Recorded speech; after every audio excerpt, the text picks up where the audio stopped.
Jet propulsion. Jet propulsion. We used to call it Jack Parsons Laboratory. Yes. Which I think is probably where the original JPL came from. Yes. Because Jack Parsons established it. Anyhow, they sent out a couple of Pioneers satellites back in '82 just to try to determine if there was some truth to it. Mm-hmm. And the Pioneers apparently came back with data which said not only yes, but hell yes. And the Pioneers concluded, the Pioneer satellite data concluded. So, wow, astronomers were troubled by that. Whew. Could this thing be real? And well, what did they do?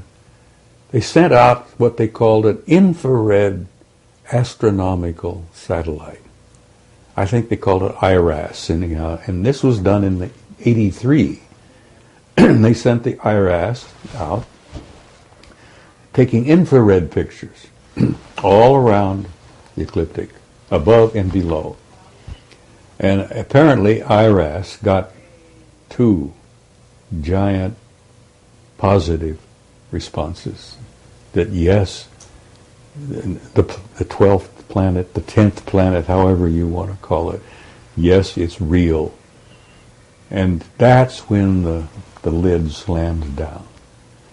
So it's out there, it's on its way back in, right? According to the Sumerians in Sitchin, apparently it is. And if you're a student of history, as one of my majors, its last pass was 1600 BC. The Sumerians and Sitchin and all of those say it has an orbit of 3,600 years. Mm-hmm. So as like many of us, I count on my fingers and toes and figure out, well, 1600 BC, it has an orbit of 3,600 years. Wow! It's due. Well, apparently it is. So now, why are they keeping this a secret? Because you're an expert on secrets. Listen, every time Nibiru would make a pass, it was not always devastating.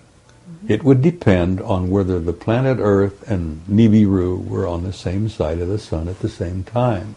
Mm-hmm. And if we were on the same side of the sun at the same time, all hell would break loose on planet Earth. Well, apparently, last pass triggered the explosion of Santorini, Thera, the volcano in the Mediterranean and the Aegean Sea, blew its top, brought to a close the great Minoan civilization. Among other things, it affected Egypt. It's all in the records, apparently. There are even historians and theologians who say that Santorini's explosion is exactly what you're reading about when the plagues and all hit Egypt that allowed Moses to get the Israelites out. But if you look at 1600 BC and figuring that was a relatively recent past, it's due now, and apparently the guys in the astronomical observatories know it. And that, again, is above top secret. Let me give you a tiny example. For a number of years ago, there were 2 brilliant guys working at the Naval Observatory in Washington. Tom Van Flandern is one, who I hope you've interviewed. No, but yeah, please continue, and we'd love to do that. He's no longer with the Naval Observatory. The other one was the chief astronomer at the observatory, a brilliant man by the name of Robert Harrington. Right. And Harrington gave an interview to Zecharia Sitchin a number of years ago. I think it was 91 or so. Mm-hmm.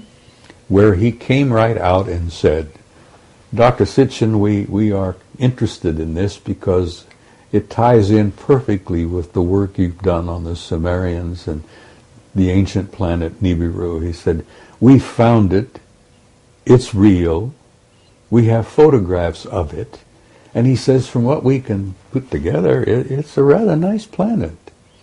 It's about 2.5 times the size of the Earth. Apparently it's heading toward the system, the center of the system.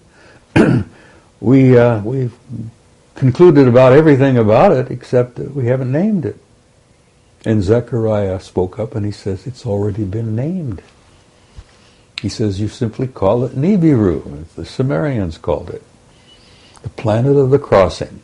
Mm-hmm. Well, Mrs. Sitchin and I were in agreement. I miss her. She died about a year ago. Mm. She was convinced that Robert Harrington had died because somebody bumped him off, because he had the courage to come out and give Zechariah this interview. I don't know whether you've seen it or not. It's on tape.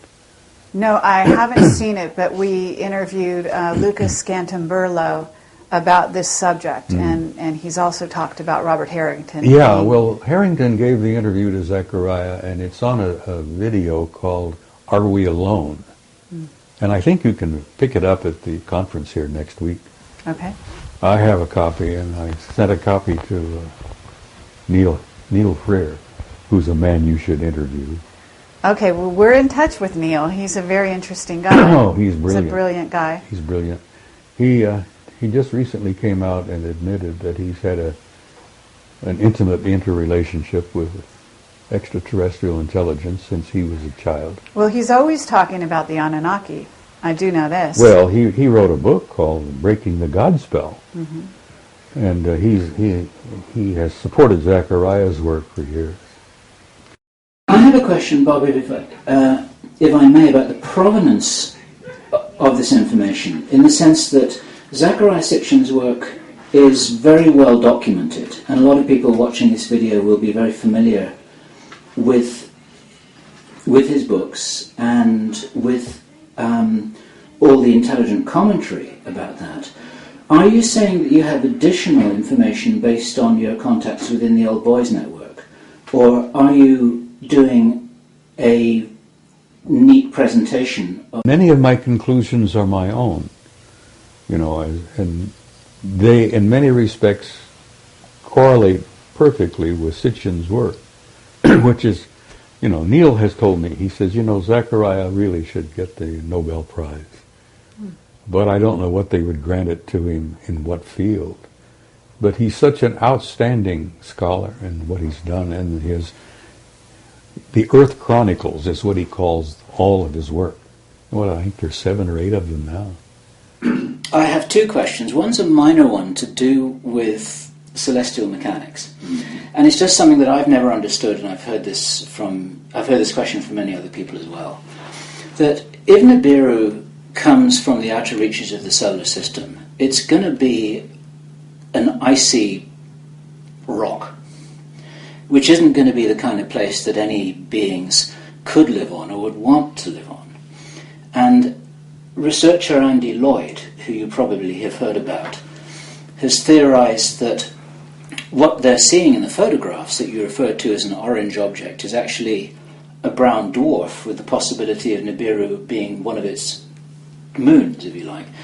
And there's a lot of debate about how to apply what Sitchin seems to have been saying to the real practicalities of life on an icy rock out in the orbit of Pluto. And I wondered if you knew or had anything to say about that.